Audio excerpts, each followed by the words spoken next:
Hey, let me ask you a question. Could you build a business with your spouse? How about if you didn't build a business, but you worked with your spouse? So you guys are together all day. You probably carpool to the job, you work together, and then you carpool home. Is that feasible for you? If you're building an empire as an entrepreneur, could you do that with your spouse? Well, I have a couple that I want to introduce you guys to today on this week's Rewind who are building an empire together, and they do it effortlessly. So I want to introduce you to Mwale and Chantel Henry. They're an amazing couple on an amazing journey together as entrepreneurs, and they're helping couples all over the world get their stories out and get them told. So today we're talking building an empire with your spouse. Let's cut to that interview.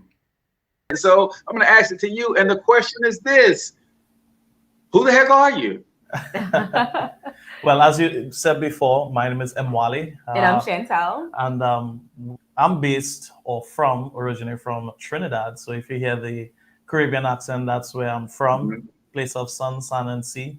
And it's always been a journey of mine to really be able to unpack the purpose of entrepreneurship, which is solving a problem, creating a desire, and promoting a solution. So that's always been my clarion call, coming from a developing country where Monday could fall on a Sunday, everyone's kicked back, relaxed, but always had that in my heart as a young entrepreneur. Always wanted to make change. So I identify with you, Cortez.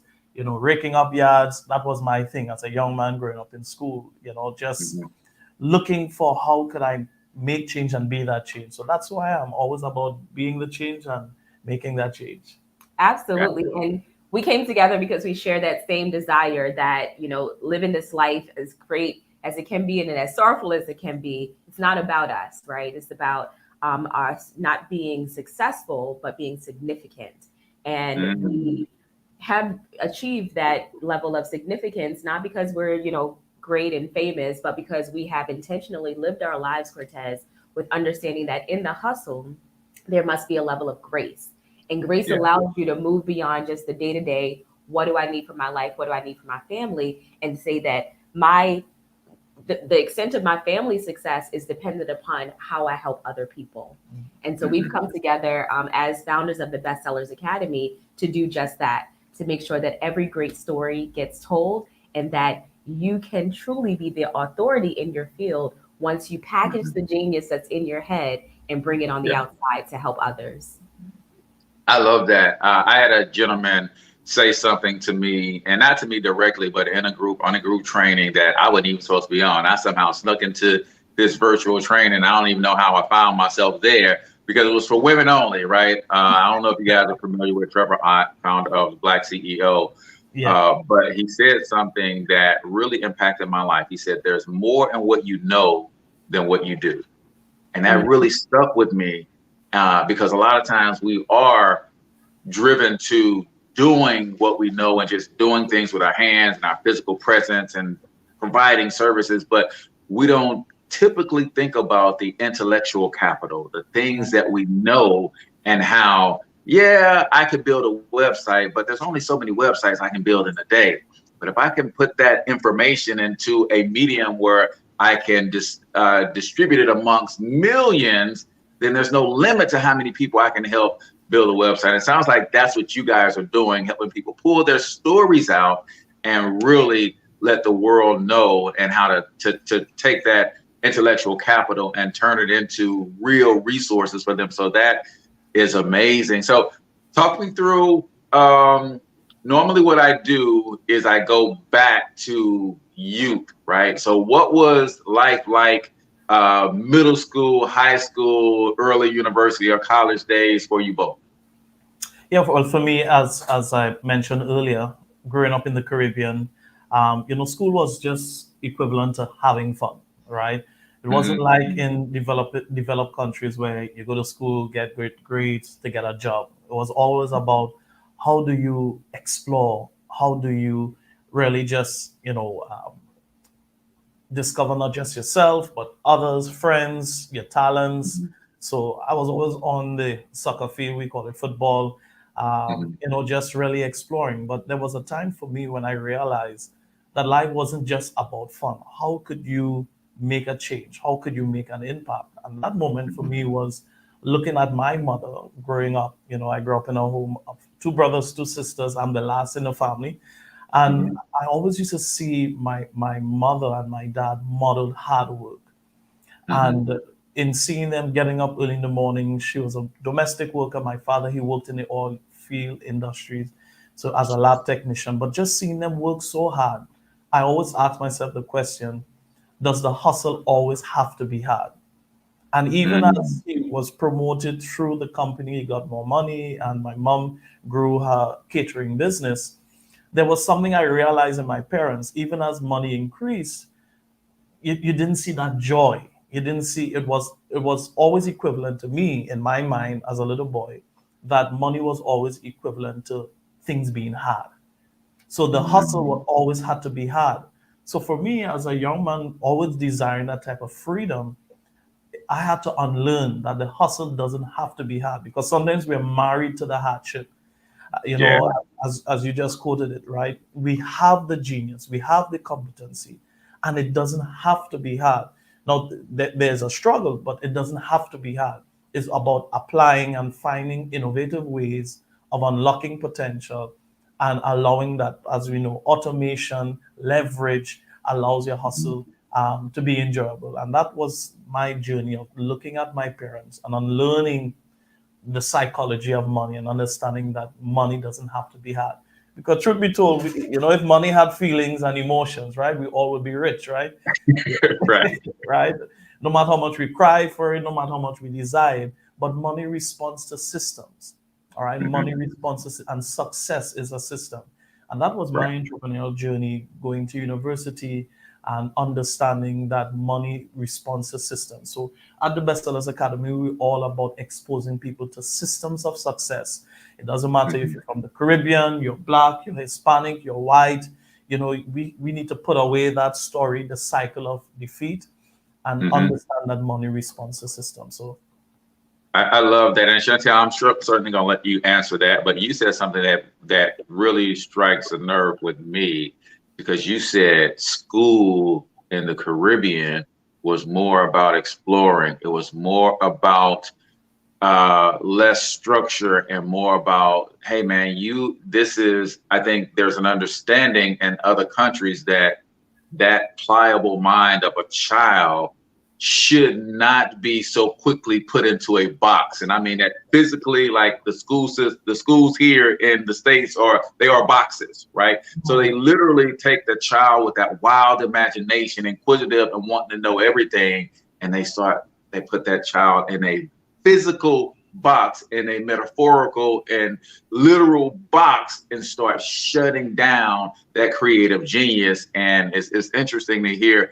people from other backgrounds how school is done in those other areas. So I just thought that was pretty interesting that you said that, because I think that's how school absolutely should be. Like there shouldn't be a box for a person until they get to that place where, you know what, I have a strong interest in this. Okay, now let's add some structure to your learning of that thing. But interesting you said that. So Chantel, who the heck are you, lady? What was you like middle school, high school, kind of going into your college age?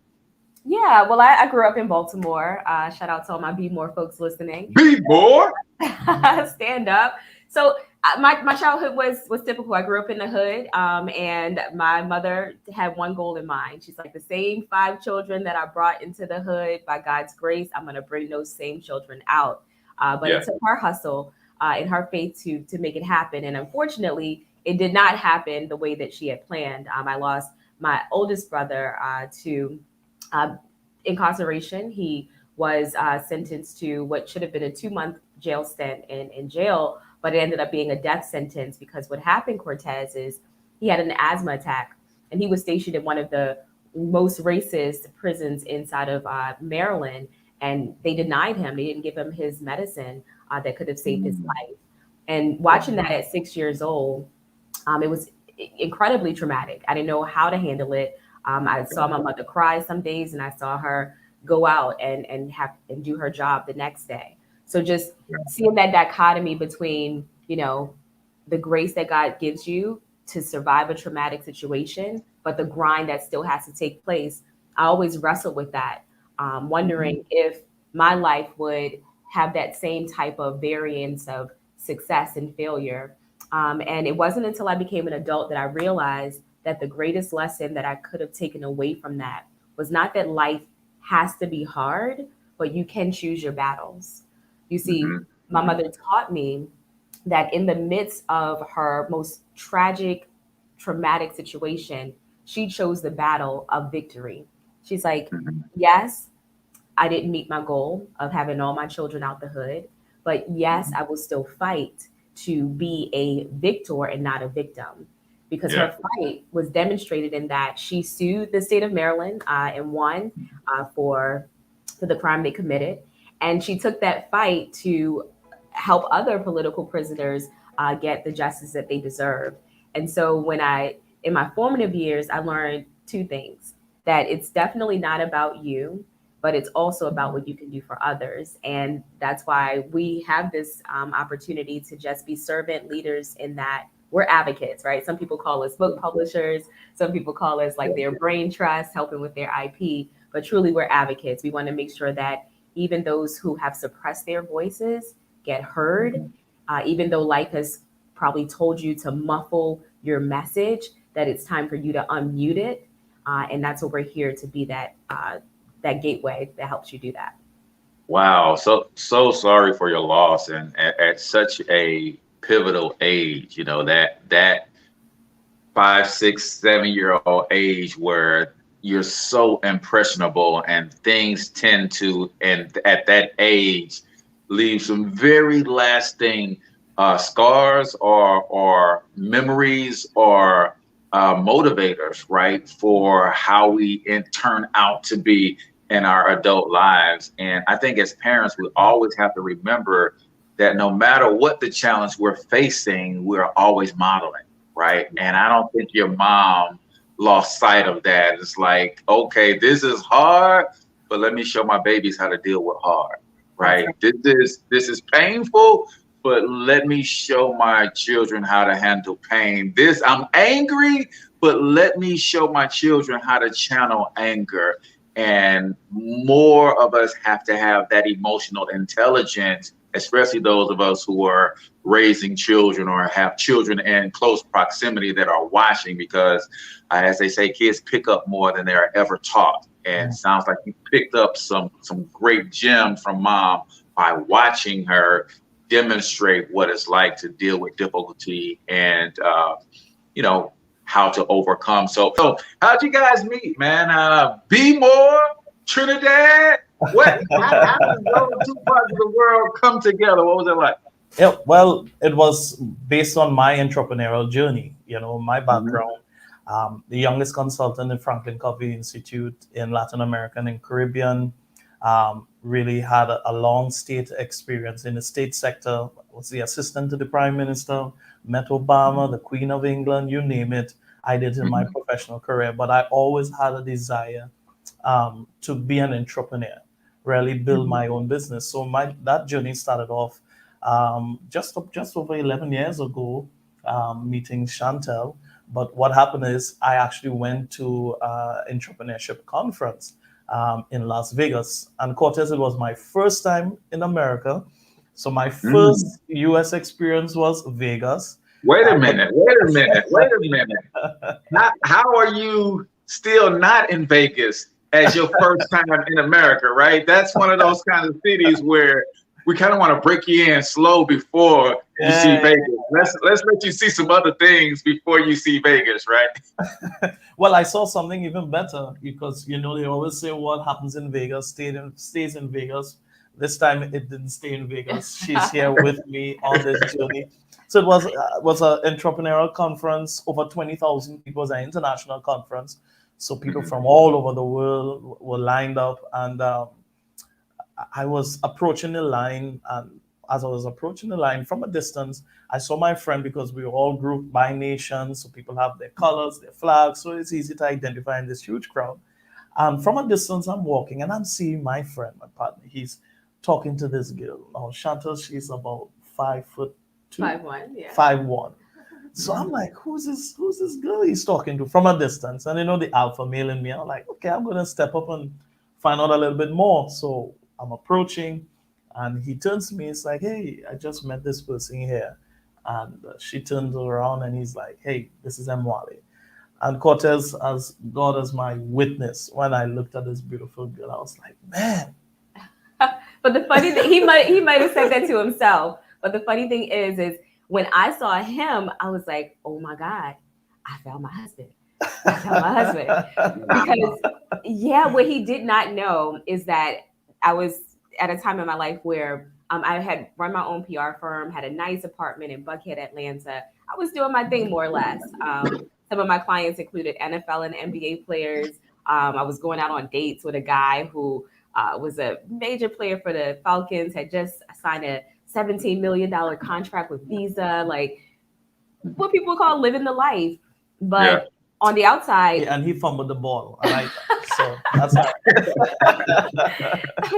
But on the outside, I looked like a public success. But the truth is, I felt like a private failure because I would go home at night after leaving the networking events, the charity dinners, and I would literally cry. And so there was this one night, in the shower, and I just broke down. And I was like, God, like, send me somebody. Like, I'm tired of choosing wrong, and I think I need to choose your way. And at that time, I was not sold out to Christ. I had not recommitted myself to that journey, but the words just filled my mouth. And so, long story made less long, God did speak to me that day, and I just committed to walking a little differently. So I cut off some folks, and about 3 months later, I was invited to attend this conference. And my mentor at the time was like, hey, Chantel, you never want to go into an event without having expectations. And I looked at him and I was like, I heard all that stuff before. Well, I expect to meet my husband. And he looked at me, he said, well, you know what? That may actually happen. I'm like, yeah, whatever. Because at that time, I'm like, it ain't happened yet. It ain't going to happen, but we'll see. Right. Fast forward 2 weeks later, go on a plane, and I'm writing down. Usually when I'm on the plane, I'm like eyes closed, mouth open, snoring. I don't care who's around. This is before mask, so I'm probably offended a lot of people. So you know how I feel whenever we travel, right? I'm like, shit. But this particular flight, I could not go to sleep. It's like a 5-hour flight from Atlanta to Vegas. And I just heard God's voice again. And he's like, Chantel, if there is something that you want in a man, I want you to write down everything that you want in a husband.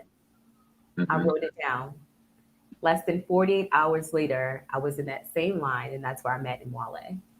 Wow, that's amazing. And I think from that story, the power of intention is very real. And I don't think enough of us wake up every day with intention, with purpose. Like, I am going to, today is my day.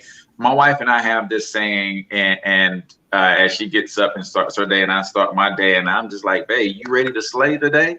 Because you have to be intentionally aware of your own power to affect the things around you. I don't think enough of us are. Enough of us, so many of us will just let the day come, and we say stuff like it is what it is, as if we have no control whatsoever.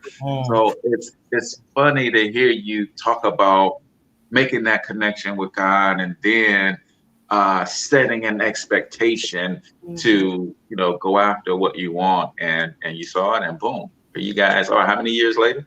10 years later. Yeah. 10 years later. Amazing. Yeah, and Cortez, even as I listened to her story and journey on her side, for me, it was really important to really follow your instincts, because many times as entrepreneurs, we don't trust that gut feeling. Some people call it the intelligent design. I call it the still small voice, because for me, going to America wasn't part of my original plan. I was actually heading to Canada for a PhD research project. And one of my friends was just insisting, hey, let's go to this conference. I'm like, man, I'm nickel and diming. I'm checking every cent. I'm like, why do I fly into America just for 3 days? And then I'll be in Canada for a year. And that still small voice say, go, Go. go, Mm. take that Mhm. leap. And Yeah. little did I know what was meeting me on the other side. Not just not just a wife, not just a friend, not just a partner, but someone who I could do life with, do business with. Yeah. Iron sharpens iron. So I really want to encourage a lot of business owners out here who are on the hustle, on the grind. You're always thinking everything has to be perfect before I launch. But we've learned one of the key things in business. Sometimes walking and shooting. You gotta fly the plane and build it at the same At the time. same time, because Yeah. Yeah. sometimes a lot of great opportunities come from radical action, right? Not radical planning, sometimes radical action. And we've seen it. We've seen a lot of service providers. We've sat in audiences. We've sat in trainings where you're sitting back here like, man, I could deliver this at another level. But Mhm. someone had the courage to get up, to open up their mouths, to do Yeah. it. And while you are there in your lab trying to perfect it and crossing the T's and dotting the I's, but they're hitting the ground running and making an impact. So for me, our relationship it's synonymous of that, of being Yeah. able to just listen to that still small voice. So I want to encourage our business owners out here. You've been planning, it's time to get it done. Yeah. And my challenge for me, 2023, I heard God speaking to me and saying, Cortez, see people. Because as a marketer, again, I see the world through a different lens. And a lot of times I see transactions and I Mhm. don't see people. Mm. And I think a lot of us as entrepreneurs are that way.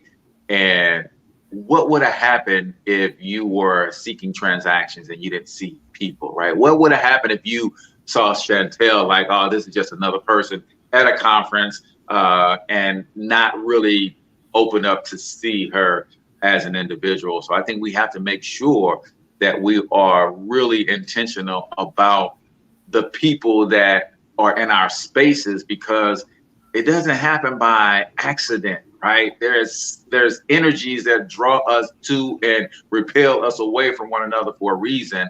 And I know for me, I have to get better at that. So this is a wonderful story.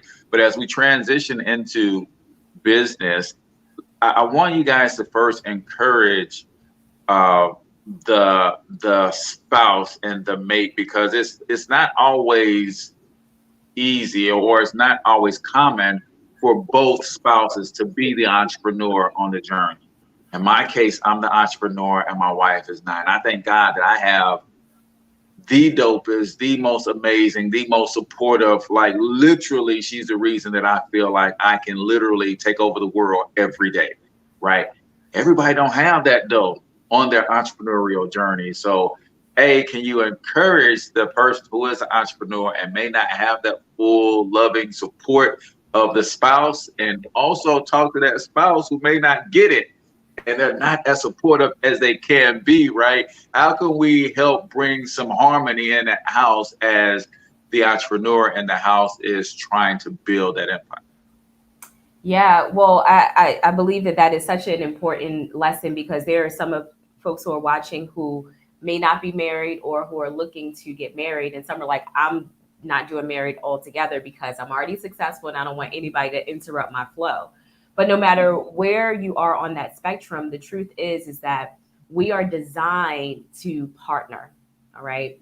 God created us so that we could, he said that man can't do this alone. I got to create a wife for him. And so our goal is never to try to be solopreneurs or be, the single class hero, but to really understand the power of partnership. Because the truth is, Cortez, success is not a matter of time, it's a matter of team.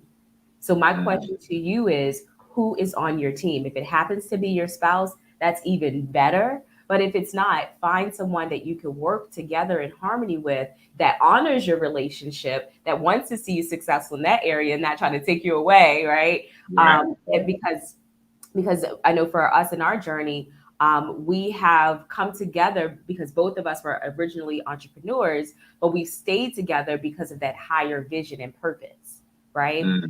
Understanding another one of my favorite scriptures, it says, how can two walk together unless they agree? So whenever we have these situations where we're not in agreement or we have differences of opinions, we always ask ourselves, are we walking together? Because that gets us back to center. That lets us know, okay, if we're going to walk, if we're going to actually physically walk, then we must find a way to come on the same page.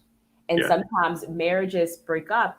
You know that finances is one of the major reasons why divorces occur. It's because two people have decided to do something differently, separate and apart. And so my encouragement to anyone is find a good partner and always come back to agreement so that you can walk and then run in the direction of your dreams. Yeah, and my pitch, just to add to that, Chantel, for those who may not be in the entrepreneurial grind, right? You may have the career, what we call it, stable, it's settled, and sometimes you're probably telling your partner, why you don't get a job? Like, why are you on this grind? Like, all this uncertainty. And, I mentioned it earlier, it's something that we've learned to build because as I shared, Chantel's been on this hustler journey a little longer than me. I always worked in a corporate space or in the state sector. So one of the things that I had to grow into and to learn and to honor, even when I said to her, hey, let's take up some consult, she's like, I like the grind. I like to define my time and that kind of thing is me understanding that truly a career is what you're paid to do, right? Whatever value that you could bring, but a calling is what you're made to do. So for those who are in a partnership where, your spouse, your husband, your wife is an entrepreneur, just know that their response is to calling. It's to something greater. And to place them in a box is like sucking life out of them. So the greatest space that you could provide is support. All right. Just write it down, put it on your mirror, put it as a reminder. I support you, and that allows you to allow them to live because the greatest gift you can give to a partnership is life, right? Allowing them to live. So that would be my advice to those who might be at a different place in terms of how you understand generating income and impact. Is support. Just provide that support. Yeah, that's so rich and it's so powerful. And I pray often for the people who do not have that, because who knows what type of transformation the world is missing because this person didn't have the support to bring forth that thing that they supposed to give birth to. So let's talk about the journey into how you guys started to help people develop their story and all of the businesses that one could be in. What led you down the path to creating this Bestsellers Academy? Yeah, for us, it was really clear that the market had a huge gap, and that gap was authenticity. You talked about the exercise program is PX90. You talked about it earlier. And you said from a marketing perspective, they constantly said, hey, if you're worse, this is not for you. If you're going to give up, it's not for you. Because truth be told, in all of us, we like the hero, someone who perseveres and pursues.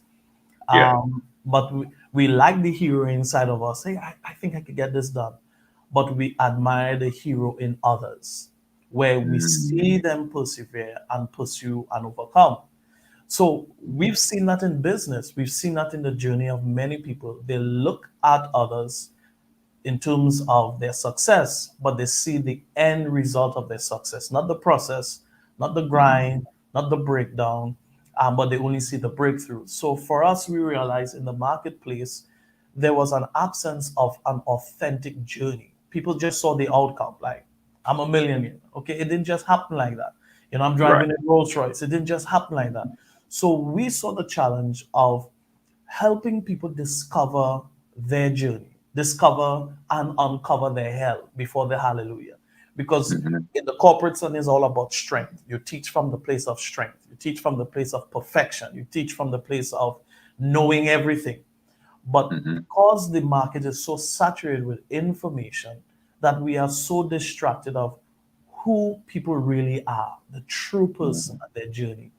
And Yeah. there's this craving for authentic relationships. So the Bestsellers Academy is capturing that journey, the journey or the moment, the story. What brought you to this place? What were the Yeah. breakdowns? What did you have to crawl through, cry through, pray through, walk through before you were able to run?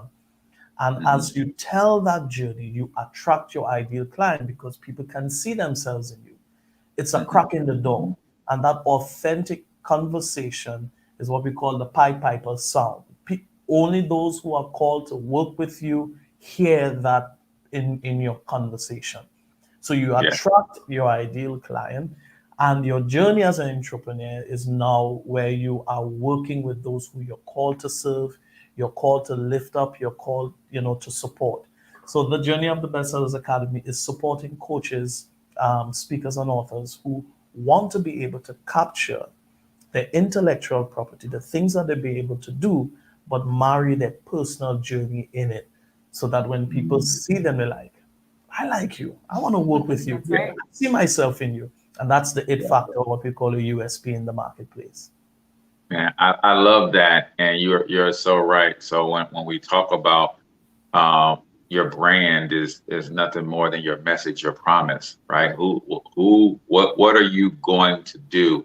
And I don't think enough people realize that, to your point, there is so much saturation of information, and people aren't paying for information these days. They're paying for transformation, right? Mhm. But where does transformation come from? It comes from perspective and presence, right? People want to know your POV, right? How does someone born in Tupelo, Mississippi, raised in St. Louis, see marketing, right? That's my personal perspective.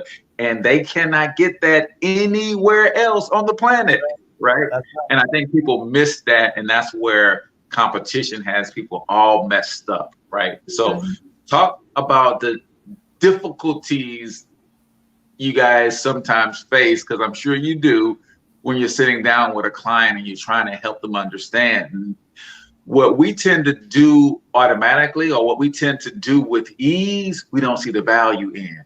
You guys have to bring that out in people, like, no, that part right there that you insist on leaving out, that's the gem right there, right? How difficult is it to sell people sometimes on their own story?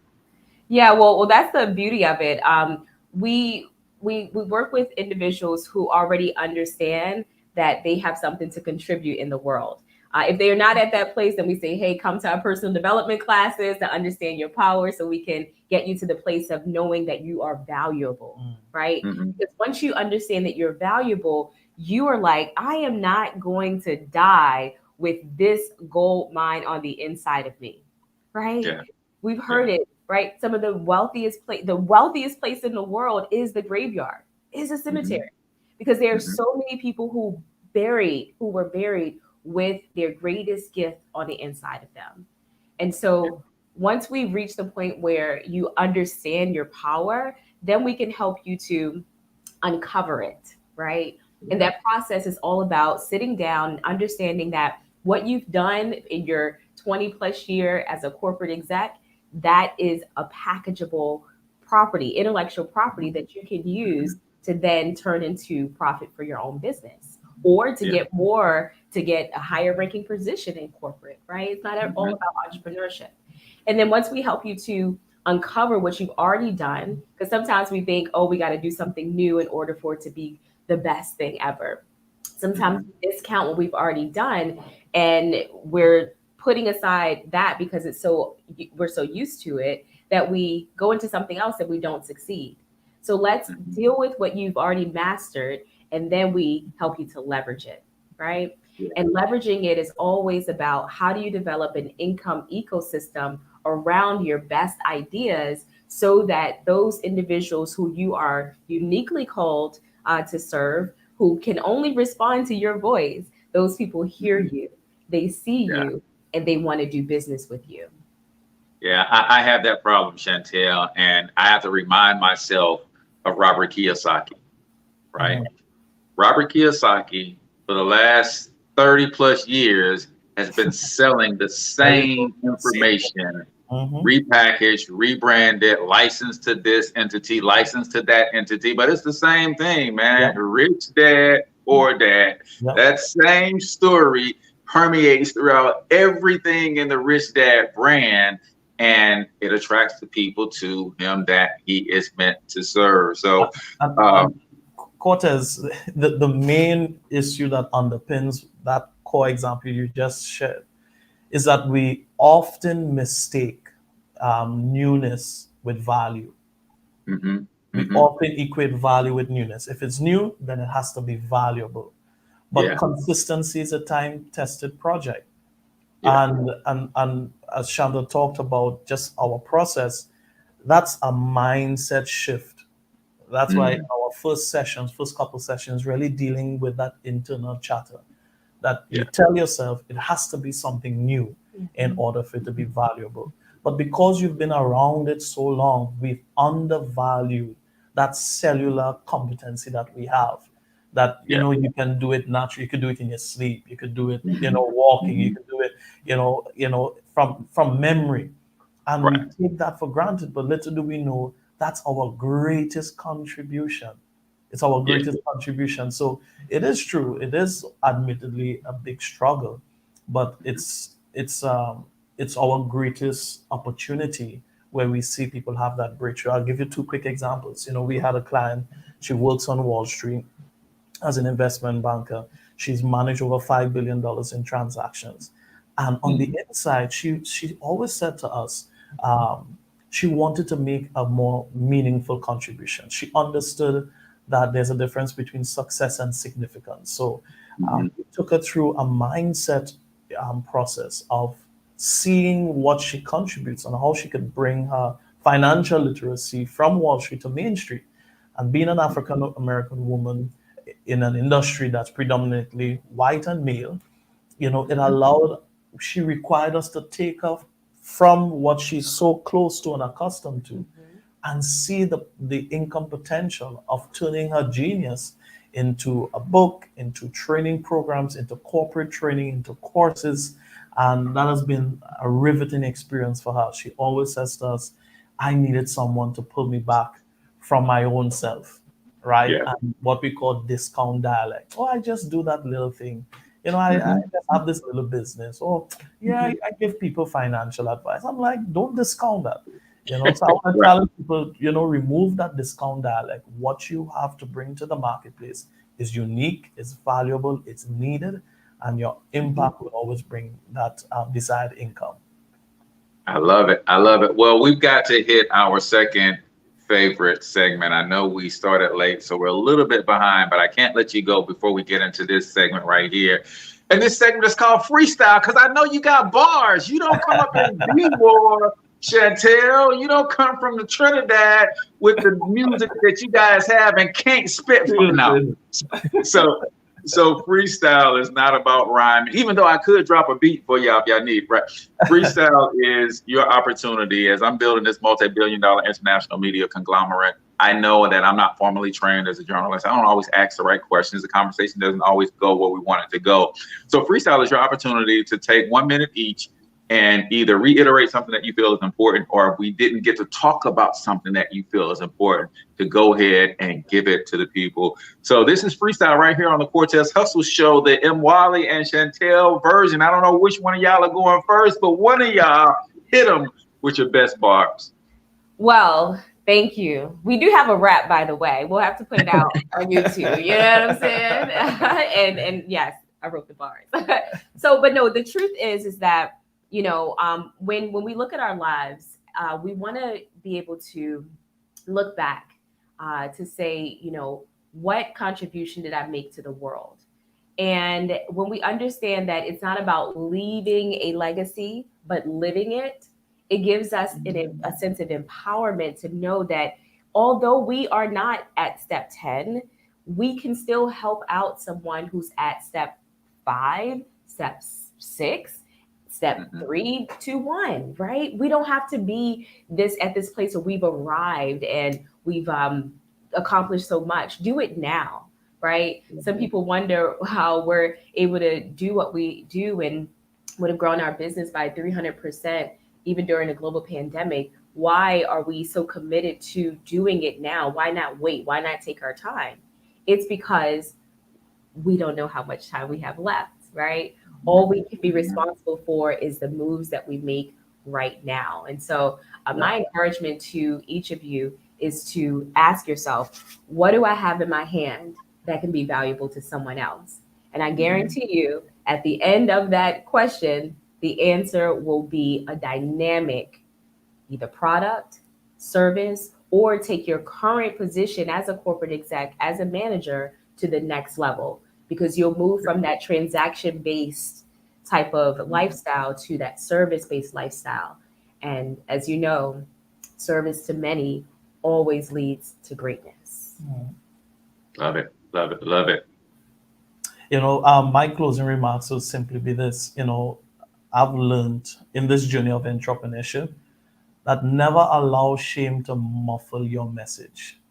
In fact, it's your greatest gift that you could give to those who you serve. I remember before being in this position of, being an executive running the Bestsellers Academy, having this beautiful wife as a partner and a friend, it wasn't always like this. There was a time I remember being homeless, sleeping on the streets. I remember what that journey was like. I remember it being so shameful for me, coming from a corporate experience, losing everything, and questioning myself that my significance was attached to all those labels that I had, being an executive, having money in the bank. And it's in that journey of discovery I realized that, it's your failures, your breakdown really is the material that builds character, one, and two, it's an admission that you are a student of the work. So the things that you are avoiding talking about is going to be your greatest superpower, because you're not theorizing success. You've lived it. So I want to encourage you to revisit those breakdowns, revisit the places of shame, and take the challenge to no longer be in your story, but stand on your story, because that's the greatest gift you could give to humanity. Boom! Drop the mic, ladies and gentlemen. Bars right here on the Cortez Hustle Show with Mwale and Chantel Henry. That is freestyle, ladies and gentlemen. I love what you guys are doing. I think it is so amazing. It's so dope. It is so needed. And I can tell that you guys do it well because you love to do it, right? And more people need to get to that place where I always talk about wealthy people find one or two ways to get paid for one or two things that they love to do. Then they build a brand and a system around it. I see that you guys have done that. And now you're serving the world with your superpower. So congrats to you guys. Thank you so much for being here. Do me a favor, tell everybody how they can connect with you. If they have, like I have, listened to what you guys have to say, and they realize that they have a story in them and they are ready to get it out and ready to stand on that story. And Mwale, how can I get in touch with you guys? Well, before we do that, we want to say thank you to you, Cortez, Yes.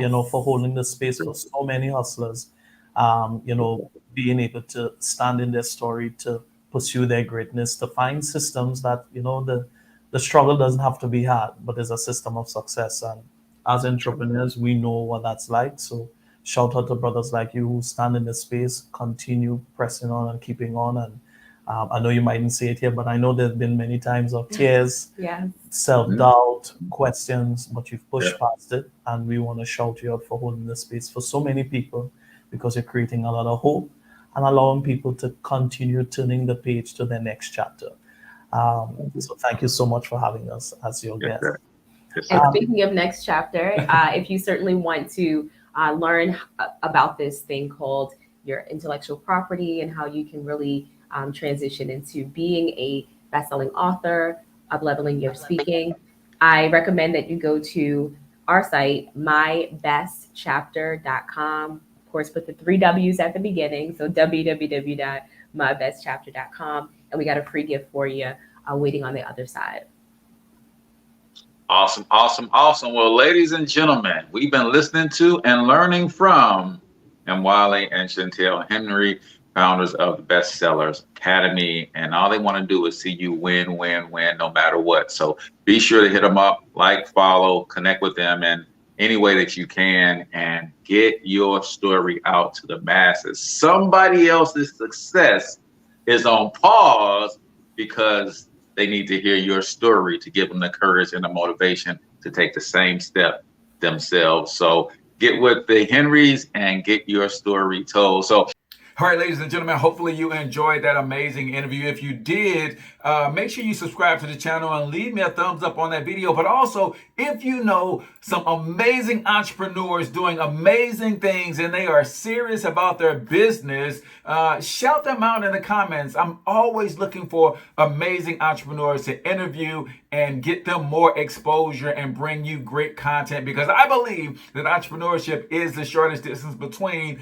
poverty and wealth, and there's a gazillion and one ways to do entrepreneurship and have success, and I want to bring those stories to you. So if you know a dope entrepreneur, drop a comment and shout them out so I can reach out to them. But don't forget to like and subscribe to the channel. Until next time, peace.